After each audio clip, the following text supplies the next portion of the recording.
Welcome, everyone. I'm mostly here for housekeeping, so I'm gonna go very quick since we're starting a little bit late. I appreciate everyone's patience and just appreciate your presence and being here for this panel. My name's Jeffrey Breaux. I'm one of the program leads for psychedelics and spirituality at the Center for the Study of World Religions.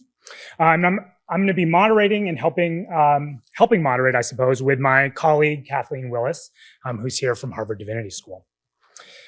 Really quickly, so today's event is a collaborative event with the Office of Ministry Studies at HDS, and it's part of the Center's ongoing Psychedelics and Ethics series. We have a variety of programming at the Center that's interested in psychedelics and spirituality, and you can see a couple of our upcoming events here on the slide. If you'd like to stay up to date with the events happening at the Center, the best way to do that is by signing up for our newsletter at the QR code on the screen here, or the QR code on your brochure. And also, I just want to note, for those of you who are interested in the wider world of psychedelics at Harvard, this event is also part of the Harvard study on psychedelics in society and culture, which is a joint effort between the Center for the Study of World Religions, Harvard Law School, and the Mahindra Center, which is part of the Faculty of Arts and Sciences. If you're interested in that work, that's going to be the second QR code also on your brochure. So just quickly, today's panel represents the Center's and the Divinity School's longstanding interest in the field of psychedelic chaplaincy. The Center actually hosted its first event on spiritual care and psychedelics in 2021 as part of our Psychedelics in the Future of Religion series. And Jamie Beachy, who's joining us here today, as one of the panelists, was actually one of the speakers in that event back in 2021. And so we're really excited to be welcoming her, along with Caroline and Bonnie, to speak about the progress that's happened in the field of psychedelic chaplaincy in the last 3+ years. With that sort of preamble out of the way, I'm going to introduce Kathleen Willis, who will be doing the majority of the moderating today. Kathleen, let me see if I can make sure my slides work also. There we go. Yeah, great. Kathleen Willis is the Multi-Faith and Psychedelic Chaplaincy Development Advisor for the Office of Ministry Studies at HDS. She's certified in psychedelic-assisted therapies by Naropa University, in MDMA-assisted therapies by Lykos Therapeutics, and she's working towards licensure as an Oregon psilocybin facilitator. She's also a part-time interfaith chaplain at Tufts Medical Center and a member of the working group in Transforming Chaplaincy, the Psychedelic Chaplains Network. With that, I welcome Kathleen up to kick us off. Thanks, everyone.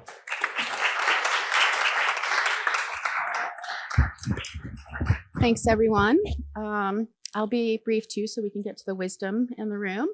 Our panelists are each going to be speaking for about 10 minutes, and then we'll have a half hour for moderated questions, and then we'll open up to 15 minutes for Q&A from the audience as well. So our panelists, I'm so happy to be with them today, happy to share the esteemed colleagues who are experienced and highly respected in the profession of chaplaincy, as well as being experts at the forefront of this growing area of ministry, psychedelic chaplaincy. I will read just a part of their bios, but please see their full biographies and their social locations in the printed brochure, which I think have been distributed. So I'm delighted to introduce first Carolyn Peacock. She is a Director of Spiritual Health and Community Care at Winship Cancer Institute at Emory University.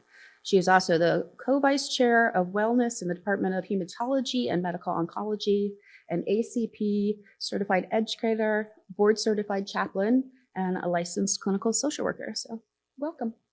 Well, hello, everyone. It's so nice to be here with you all. Thank you to Charles and Gosha and Paul and Jeff and Laura and Kathleen for the invitation to participate in this panel. I'm delighted to be here with my colleagues. As Kathleen mentioned, I'm at Emory University, and that is in Atlanta on the land of the Muskogee Creek people. And I will also just share a little bit about my social location so that you know who I am as a human being. I identify as a white, cisgender woman, Euro-American, dual citizen of Great Britain and the US. I'm a lesbian, a single mother of 3 children by adoption, a mental health practitioner, and a spiritual health practitioner. So I'm really happy to be here talking about this very important topic, which is very dear to my heart, about psychedelics and spiritual care.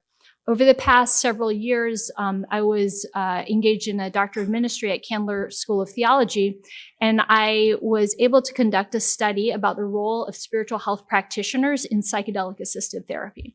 And so what I'd like to do in my 10 minutes here is talk a little bit about the results from that study, which were published in PLOS One, that you can read a little bit more about in depth there. So ultimately, this study produced results of interviews with 15 spiritual health practitioners, and the inclusion criteria for participation in this study were that participants had to have at least one of the following: a unit of CPE, ordination or status as a religious leader, an MDiv or an equivalent, or specific training in spiritual matters relating to psychedelics, more than a person would get in a certificate program. And I conducted qualitative semi-structured interviews, and as a result of the analysis, there were 7 themes that resulted. And I'd like to share with you some of the themes. And I'm doing this old-fashioned, in an old-fashioned way, and I don't have slides. So as I read some of the quotes to you, I'd like you to really imagine people sharing these quotes. The 7 themes that covered the contributions that spiritual health practitioners provide in psychedelic-assisted therapy are as follows. The first is that they have competency to work with spiritual material, very basic but necessary skill. They bring awareness of power dynamics. They have familiarity with non-ordinary states of consciousness. They have capacity to hold space. They offer a counterbalance to the biomedical perspective.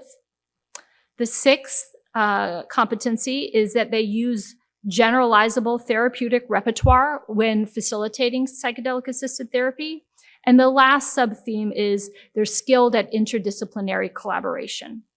And so what I'd like to do now is share a few quotes that highlight just a few of these themes so that you can have a sense of what participants were talking about. So the first quote comes from the theme of having competency to work with spiritual material. And this person was describing work with somebody who had experienced a religious trauma. And they spoke about it as follows. I think it really helped to have a chaplain there, to just be able to accept all of the dimensions of that religious experience. All of it was welcomed in and then more integrated. Integrating the generative aspects of religious coping and religious experience with the really abusive, harmful stuff and being able to parse it out, kind of pulling apart the threads and looking at each, and then being able to weave this more integrated self through the experience instead of having these sort of splits. I think that was a really positive outcome. If I were to document it, I might call it religious integration or spiritual integration. So that quote highlights just the basic skill that chaplains or spiritual health practitioners can bring to psychedelic-assisted therapy in terms of having competency to work with spiritual material. The second quote I'd like to offer is about awareness of power dynamics. And this person shared the following. Another participant in this study said, "We seek out what this person is open to. Where are they? What do they feel safe with? We are trained to be quiet and to listen and to interact alongside rather than lead, control, guide, or change. The value of chaplaincy is of respecting the individual and trying to read the living human document before us." So that quote about power dynamics as a skill that spiritual health practitioners bring to psychedelic-assisted therapy. The third quote I'd like to share has to do with the capacity to be with people in non-ordinary states of consciousness.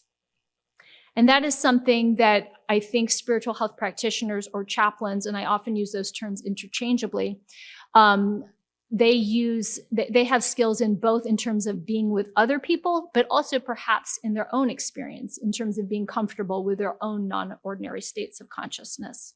So this person said, "Chaplains have expertise in end-of-life matters when issues of death or experiences of life outside of the present moment occur. We might call them spiritual experiences, peak experiences, religious experiences, experiences of altered consciousness, spiritual visitations, visions. So again, these are all the types of non-ordinary states of consciousness that a spiritual health practitioner or chaplain has experience and capacity to be in the presence of. I'd like to offer 2 more quotes. The next quote is with the sub-theme of spiritual health practitioners being able to hold space. And this is an extremely important skill for people who are providing psychedelic-assisted therapy. And this person offered the following quote: "I feel like chaplains are trained to hold the unexplainable, the mystery, the weird, the liminality. So much about my training as a chaplain is just being with, witnessing, holding, supporting without needing to fix or change anything. It's just really a process of allowing. I really see us as doulas in a lot of ways, like there are death doulas and birth doulas, but we are almost like psychedelic experience doulas that can just be present with the experience and support without needing to get in there with any concrete tools." The final quote I would like to offer highlights spiritual health practitioners' capacity to offer a counterbalance to the biomedical perspective that is often heavily emphasized in psychedelic-assisted therapy. So this person said the following: "Science is still working to try to understand how these medicines work and how people's experience is expressed, how the positive outcomes are expressed in the language of the spiritual domain.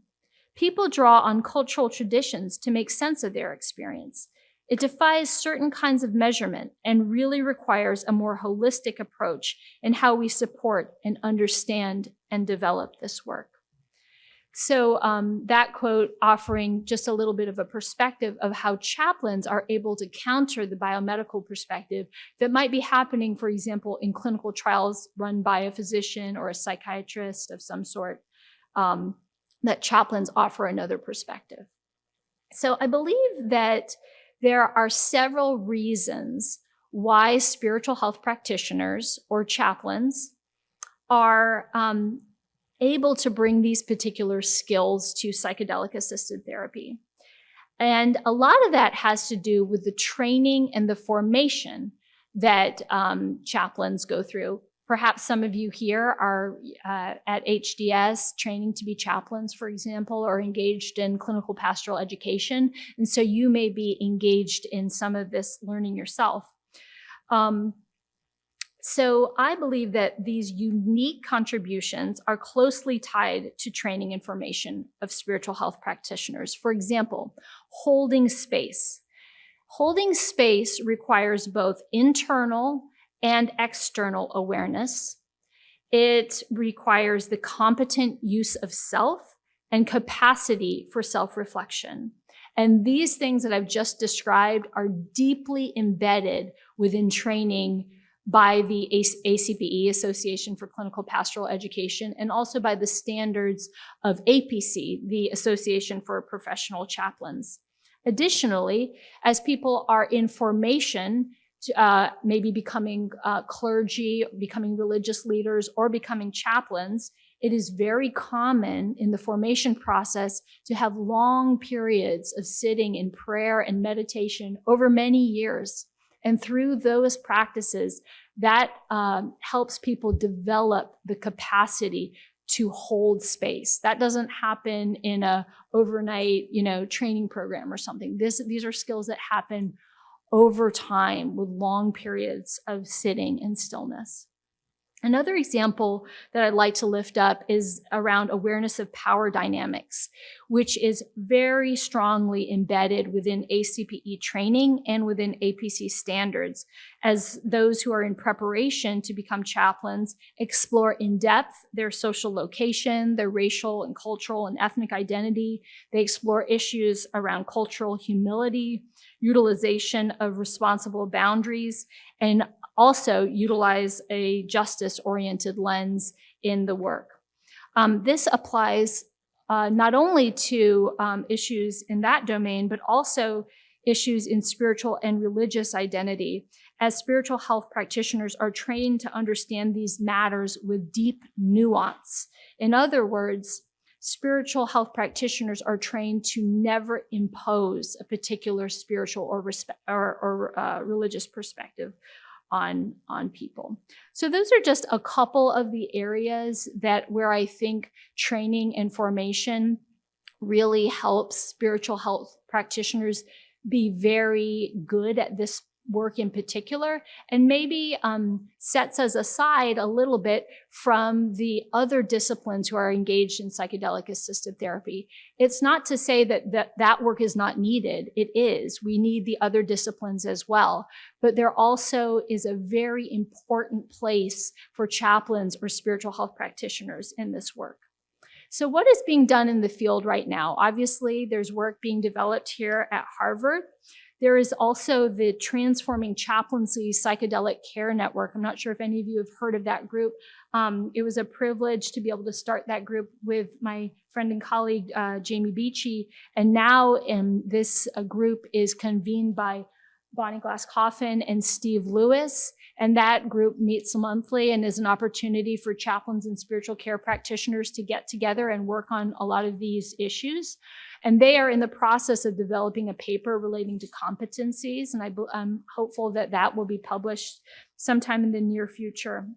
The last thing I want to say before I sit down, and I hope I haven't gone too long, over 10 minutes, is that I think it is absolutely essential to have collaboration where in places where there are clinical trials happening, for example, in institutions like healthcare institutions, collaboration between departments that are leading clinical trials, principal investigators that are leading the trials, along with spiritual care departments. Because in a lot of university settings, these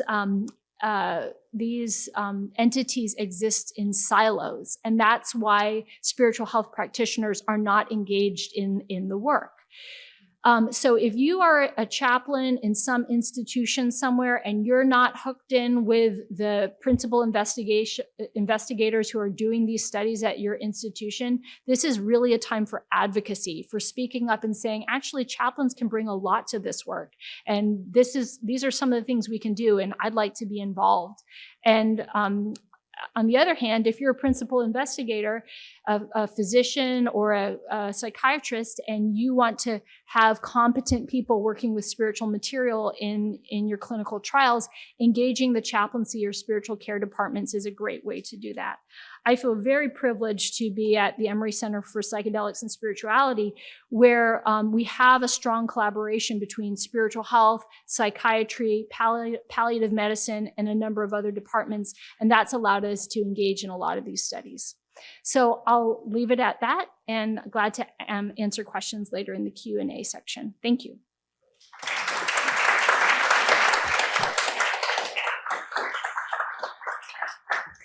Thank you, Carolyn. Next, I'd like to welcome Bonnie Glass-Coffin.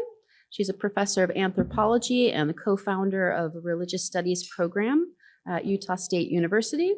She is an ordained interfaith and interspiritual minister and a board-certified chaplain, working part-time as a staff chaplain for the University of Utah Medical Center. Bonnie works at the intersection of culture, health, spirit, and is perhaps best known for her long-term engagement with Peruvian shamanic healers. Welcome.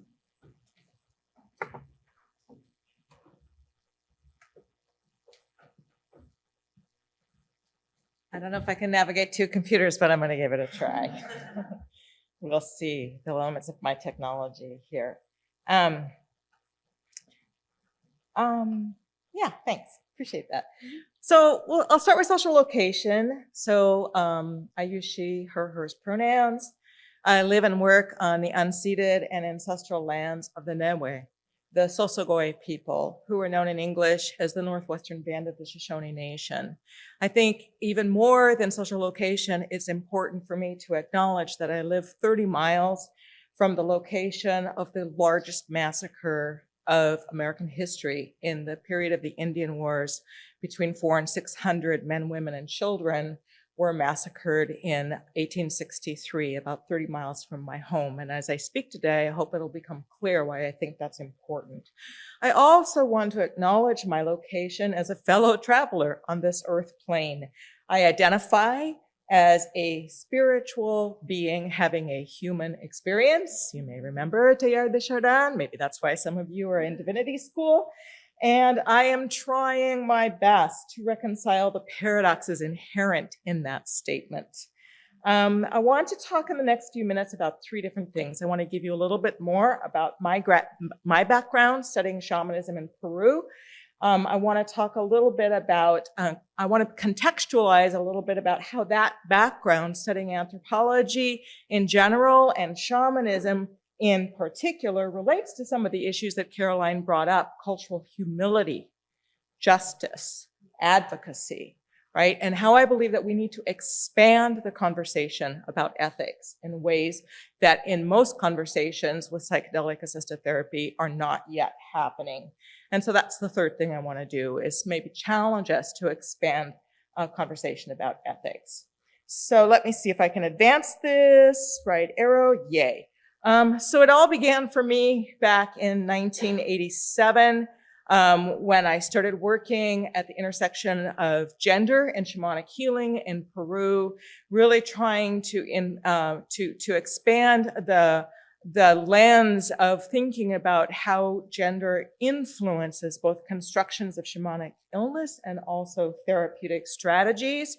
I was, young and excited and completely naive, especially during my first experiences and in my very first all-night shamanic ceremony. And on the coast of Peru, this is with the use of psychedelics, in this case with the mescaline-bearing cactus, Echinopsis pachanoi, which locally is called San Pedro, more recently Wachuma, also Aguacoya, Giganton, has many names, but it has been utilized for the last 3,000 years, at least in Peru, as part of the shamanic experience. But during that first ritual, the first shamanic teacher that I had sort of summed it up for me, as she said, "I want you to learn something very well. You should save your tapes.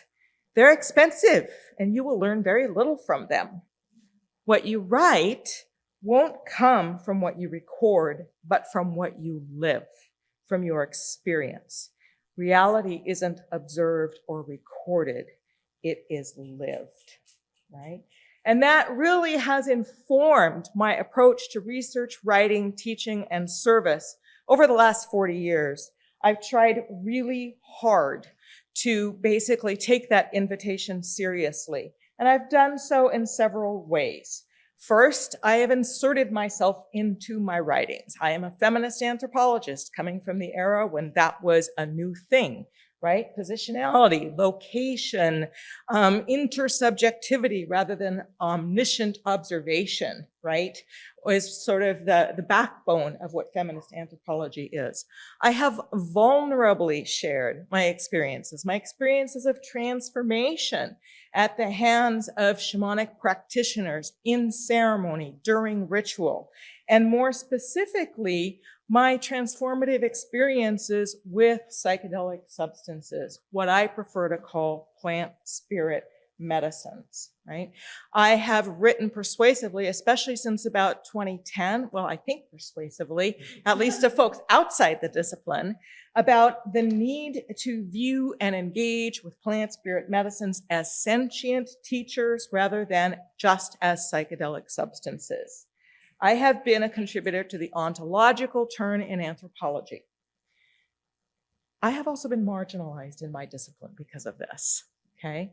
Not surprisingly, right? Anthropology is, as we'll talk about a little bit more in just a minute, a stepchild of colonialism, a field that has been informed by the need for empiricism and positivism.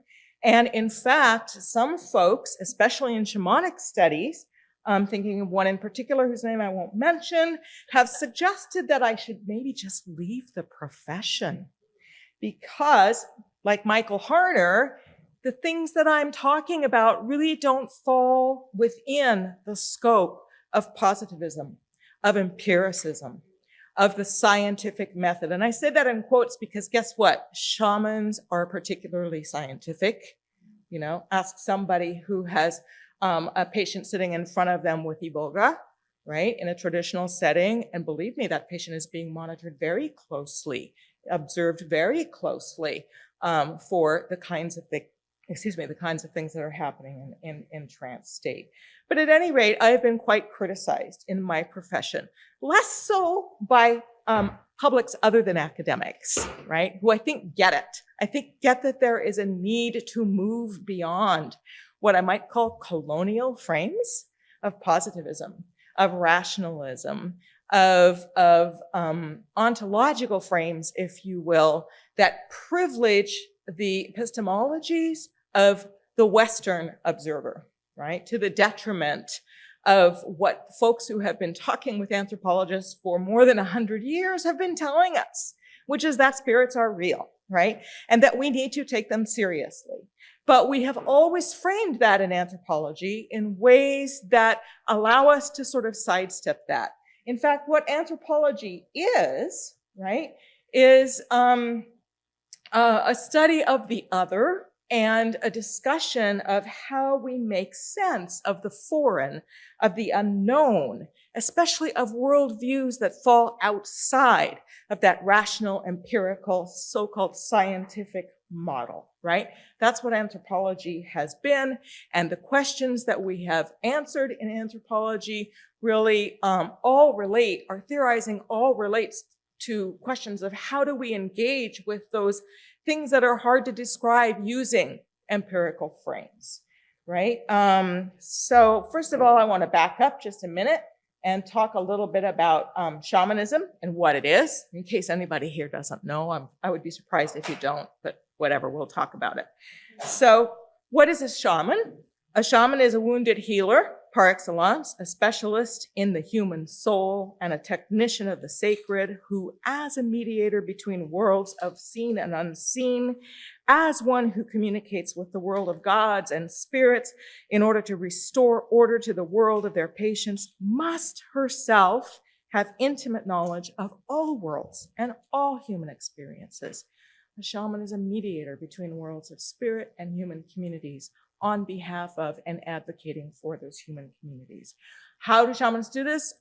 Through altered states of consciousness, entry into shamanic states of consciousness, trance states, often with the use of psychedelics, right? So shamanism and psychedelic studies have gone hand in hand in the history of anthropology.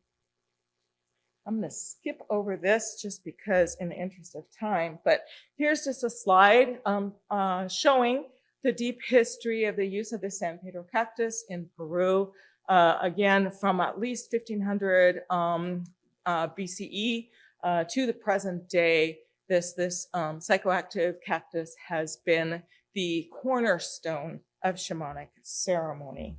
Okay.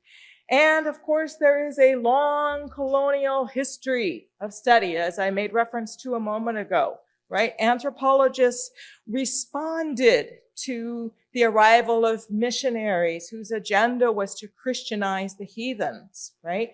And of course, early studies of shamanic practice and also the use of psychedelics was always in the frame of heretics and heresy.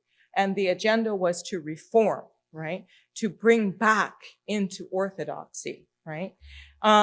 Later, of course, in the 19th century, scientific expeditions, naturalist expeditions were also in response to sort of that missionization objective, and where shamanic practitioners might have been called heretics a century before. In the 19th century, they were more called charlatans, tricksters, primitive, superstitious, ascientific, etc., right?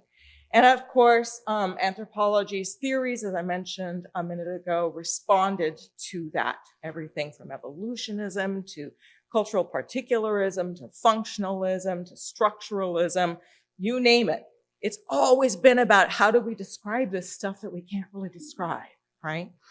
I will also say that studies in shamanism were sort of arcane, not interesting, shelved in the archives in the back corner of the library until the 70s, right? When Castaneda and Harner came on the scene. And during a period of time in which folks were feeling quite disaffected by the political, the economic, the religious situations in which they lived, right? And so in this context, there's been another turn in anthropology, which is towards post-colonial approaches to the study of other realities, right? I'm gonna just define what I mean by this ontological turn that I said I have been a part of over the years. By the ontological turn in anthropology, I'm referring to a change in theoretical orientation according to which differences are understood, not in terms of difference in worldviews, but differences in worlds. This is a shift from Cartesian dualist views of being that require or that derive from separation of mind, body, self, other, natural human worlds to views of being in becoming that are inherently relational, embodied, dependent on sacred reciprocity between human and non-human persons. This is a view that finally privileges Indigenous peoples and what they have been sharing with mainly Euro-American students of anthropology since the beginning of our discipline. As the Lakota say, mitakuye o yasin, right? We, humans, animals, plants, water, earth, sky, sun, moon, ancestors, etc., are all related, and we are all in this evolutionary process together, right? So, how does this all apply to our discussion of ethics, right? Well, how do we take this post-colonial agenda seriously? We talk about social locations. Can we move from just a statement of our land acknowledgement to an actual consideration of the harm that has been done to Indigenous peoples by positivist perspectives? Can we go there? And shouldn't we be going there, especially when we're talking about shamanic states of consciousness and the use of plant spirit medicines? Isn't it time to take what Native peoples have been trying to tell us for several hundred years at face value? What's behind our resistance, right? Also, are we administering medicines or ministering to souls? Does that sound familiar? Rachel Peterson, go. Yeah, I love that quote. Yeah, one of your own, right? In other words, how do we as chaplains hold space for meeting patient spiritual needs of connection, of meaning and purpose, of reconciliation as we move into the world of psychedelic medicine? What is gained and what is lost as we frame what we do scientifically to get a seat at the table of evidence-based medicine? What are the downsides of medicalization and commodification of plant spirit medicines? Finally, back to experience. Can we really challenge the hubris of reductionism and instead treat these plant spirit medicines and other than human teachers with epistemic humility, with cultural humility, thinking about justice, advocating for these realms? Can we do that if we don't ourselves have personal experience in these realms? So that's a question I want us to consider. Michael Harner, y'all remember Michael Harner talked about cognicentrism, right? Cognicentrism is the consciousness equivalent of ethnocentrism. And he suggested that we really can't seriously cross over and see what's going on behind the veil unless we have firsthand experience. So isn't this new frame especially urgent now, when not to change the frame furthers economic excesses and the ecological destruction of our beloved Mother Earth? Isn't it time? Thank you.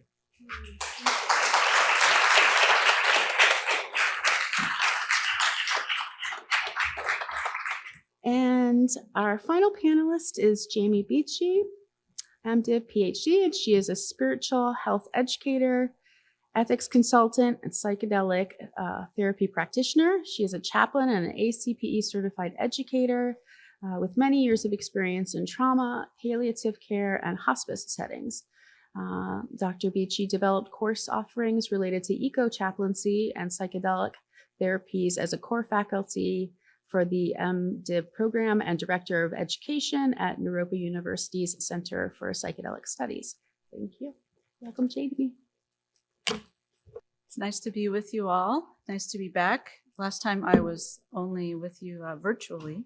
Here I get to be here in person. So delighted to be with you to follow through on this conversation about psychedelic chaplaincy. I feel like I may be presenting kind of a sobering view, which comes with experience perhaps in this field. And but I feel like we're layering this conversation in a really beautiful way. A lot of what I have to share has already been shared. So I'll just launch right into this. The question that I hope to organize myself around here is, can chaplains be ethical exemplars in the field of psychedelic care? Are we exemplars? And what does that mean? Because the field is really looking for guidance on many different fronts, which I will address here in a moment. So I'm titling this Emerging Contributions from Spiritual Health Clinicians when it comes to ethics and psychedelic care. So a little bit about my experience and some disclosures. I was a study therapist of MDMA-assisted therapy in the phase 3 trials and a Lycos training consultant. One of my colleagues, Francis Guerrero, is here. He's a local MDMA therapist. We were able to work together and have been through kind of the gauntlet of FDA approval and delayed approval. So we can talk about that if you'd like. I co-founded Naropa Center for Psychedelic Studies with a colleague and was a content expert for their psilocybin curriculum.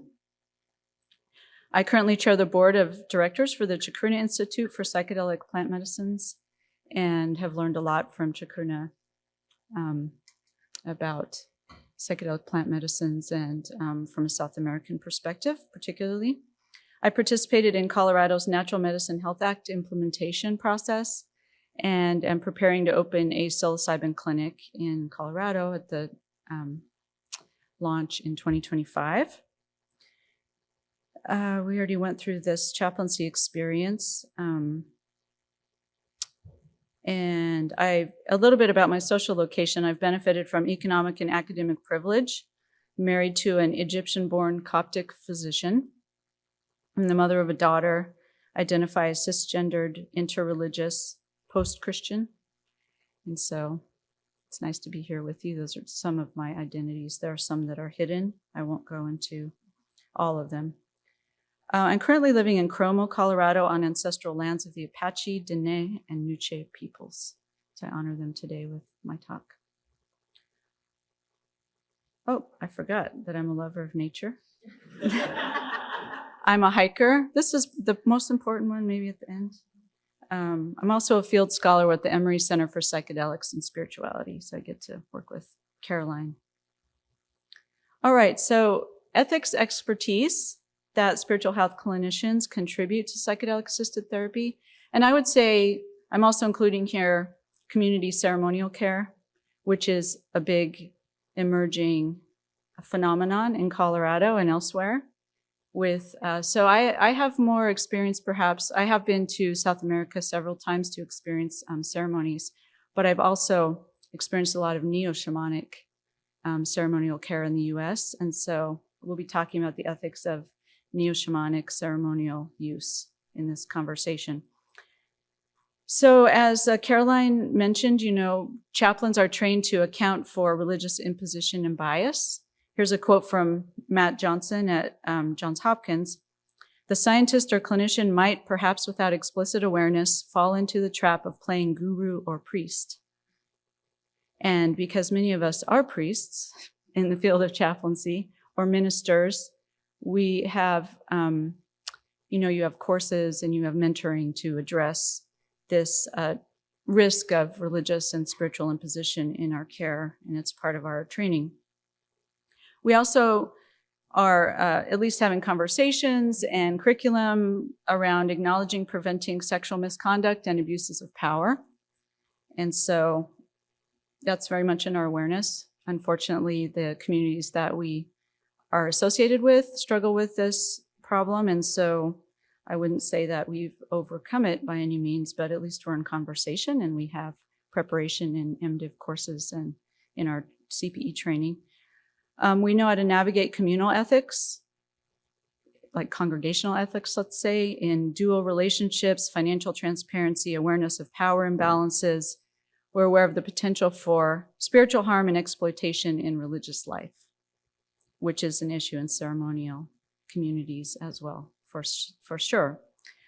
We support medical and end-of-life ethical decision-making and informed consent. So informed consent is a big issue in psychedelic care because people are consenting for something that they're not able to understand before they step into that space. And that might include existential or religious disruption in a way, or deconstruction. And so how do we consent ahead of time when you can tell someone all about a psychedelic experience, but it's not quite the same as seeing the circus act and, all the colors and the feeling in your body, and just the way that it feels to be there is hard to describe ahead of time. And people oftentimes afterwards say, I wouldn't have done that if I knew what it was. Then competence with spiritual dimension of health. We take that seriously. Existential care and death awareness. I've found that a lot of psychotherapists aren't necessarily, mentored or, trained to be comfortable with death and dying. And that's a big part of psychedelic care. Sometimes it's like a encounter with death is how it can be experienced. Cultural humility and assessment of community belonging. And then rich religious and theological training. So this is interesting to me because one of the criticisms of the MDMA research study was that we didn't measure expectancy or take expectancy into account, and that people came in with high expectations, and that may have been a placebo effect that sort of skewed the data. And perhaps the therapists were contributing to that as well by having high expectancy. But I would like to, actually, Francis and I are working on a project where we might articulate this more. The role of hope, as a theological concern, is it, for me, it's like an ethical imperative to bring hope into a situation of psychedelic therapy, even if it's in a research context and you're trying to discern, does this substance work in this setting? To walk in and to walk in without hope, even, some of these folks that have suffered tremendously, and this is like their last resort, and so expectancy is considered this kind of negative influence on research, but I would like to reframe it and think like, how can we create this space of, reasonable hope? Like you would hope for a miracle with someone who is not likely to recover from something, but you're still aligning with their feeling of hope and hoping that this medicine or this treatment will work in spite of all odds. Or in the case of MDMA therapy, the indications were actually really strong that it would help, but aligning with the person, and it's a theological issue in my mind that chaplains can step into. So then where are the growth opportunities for us? If we want to really become ethical exemplars, and Bonnie has gone into this already, but there's some areas of growth. Somehow this ended up translating to white. It was like color before, so I don't know. It was a green background. That's why it's not supposed to look kind of ghostly like that. But anyway, I think the important words are standing out in the way that I put this together. So cultivating reciprocity and right relationship with Indigenous communities. We have a long way to go as a community of spiritual care practitioners. I mean, in my CPE training, there was nothing about this area of learning and competence. That was a while back, in seminary there was some conversation, and then also addressing histories of religiously based harm. We really need to step into this responsibility more assertively and actively. And then become active with eco-justice for all of the reasons that Bonnie mentioned. So respecting the rights and intelligence of non-human species, These worldviews that we're borrowing heavily from in psychedelic-assisted therapy tend to be animist, and there's a sense of, just taking a substance and medicalizing it has this ethical risk. And so how, as chaplains, can we honor the sentience of the medicines and then move from this human-centric care to kinship and addressing ecological racism and other ecological problems? I mean, there's a massive hurricane happening as we speak, a terrible storm just south of us, and one, not long before that, and people really suffering, trying to recover.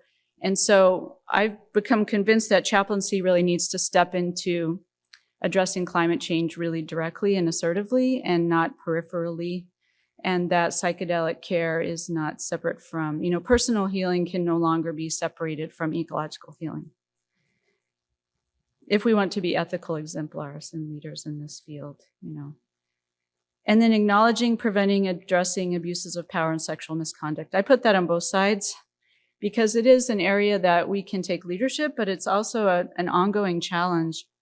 And there are a lot of things happening in psychedelic care. So I'm located in Colorado, where ceremonial care is currently permitted as long as there isn't advertising.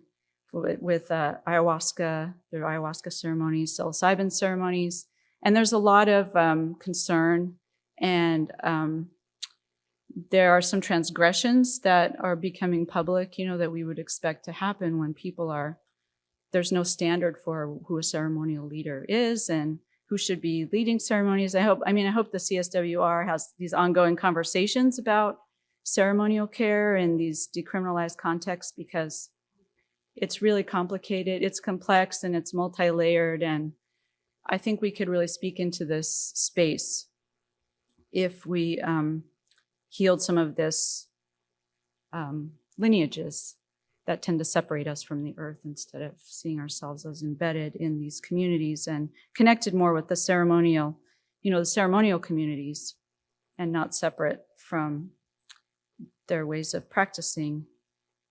Yeah, it's really like a free-for-all in Colorado, I have to say. It's really interesting. It's very ethically rich and complicated right now. And I'll be thinking of you all as you vote in November for your own initiative here in Massachusetts. All right, so valuing embodied and oral knowledge, as well as written and visual knowledge, I think is an important part of this as well, because in these ceremonies, there's songs, even in MDMA assisted therapy, the music is such an important part of the therapy. And so to become more skilled and to recover, our oral traditions and our oral traditions, instead of being so oriented toward the written word, I think will make us more expert in these realms and in these therapy spaces, and more able to really support psychedelic work in general. Challenging religious exceptionalism and patriarchy. I just tagged that one on to the end, because I think that there's some critiques of psychedelic exceptionalism, but I think we really don't want to add our religious exceptionalism on, to layer that on top of psychedelic exceptionalism, to really recognize that there are all kinds of ways of engaging psychedelic experience, and that religiosity isn't a exceptional way, that it's just one among many ways of engaging these experiences, that someone could have a very nature-based experience that wouldn't be understood as religious necessarily. But, and I think that the mystical experience questionnaire relies a bit on religious exceptionalism, or that there are these exceptional states, and excludes some of the negative states. So we'll see how that evolves over time. And then, just addressing economic injustice and racism, because being an ethical exemplar with psychedelics really begins with just being an ethical exemplar in the world, in a good way. And there's a lot that can be done. Our at least we're not a manel, I don't know if you know what a manel is, but it's like a panel of all white men. No. But we also are lacking in some diversity on our WANL, or whatever you want to call us. I guess that's going to get into the video. I would have screened that out beforehand, but I like it. but you know, there's a lot of work that has to be done if you just look around the room and look in the spaces that you're a part of, just to become ethical exemplars. That's the foundation. You know, when students would come to me when I was at Naropa teaching in the MDiv program and say, I really want to be a psychedelic therapist. How can I become a psychedelic therapist, a psychedelic chaplain? And I would say, well, first you just have to become a really good chaplain. And then psychedelics become like a mediator of what you're already doing. And the same is true with ethics. You know, we just need to become really ethically grounded and value ethics much more than we value psychedelics or chaplaincy or, you know, anything else that we're trying to express through that lens. It's just about being a good human in the world with humans and other than humans and medicines and everything that we engage. But, so that's what I have for you. For now, I'm happy to take questions. And I think that chaplaincy is really well positioned to step into this space. And it's an exciting time. But I feel a little bit more cautious than I did 3 years ago would be my conclusion. And so I'm happy to share more about that. But thank you for inviting me here.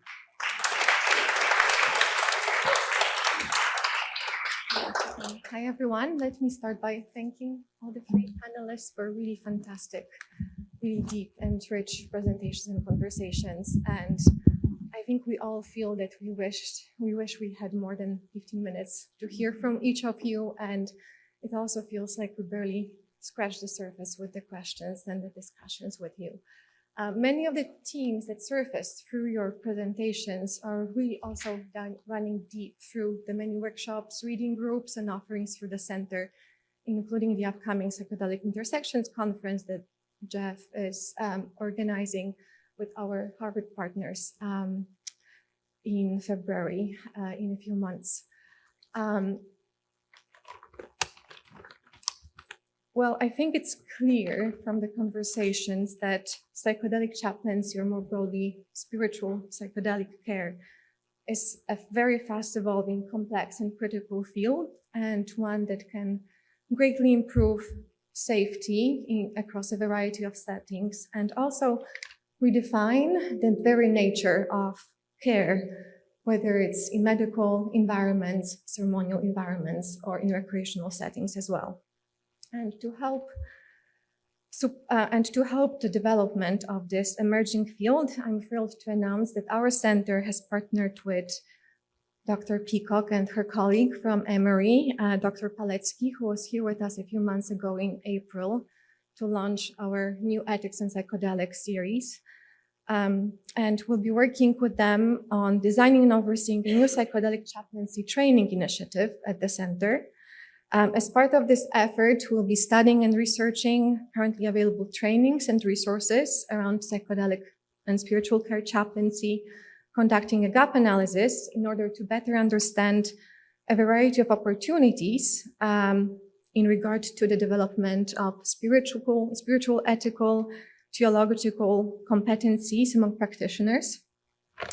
We will be organizing 2 workshops next academic year. The first one in September will focus on psychedelic chaplaincy best practices, and it will be tailored towards hospital chaplaincy and clinical practices. And the second training in December next year will be directed at those practitioners who are working in ceremonial, spiritual, and recreational settings. So please stay tuned for more information on these workshops. And please register for our newsletter in order to hear more about this and many other programmings. So with that, I'm going to thank all of you again, and thank you as well for being here tonight. And I hope you have a wonderful evening. Thank you.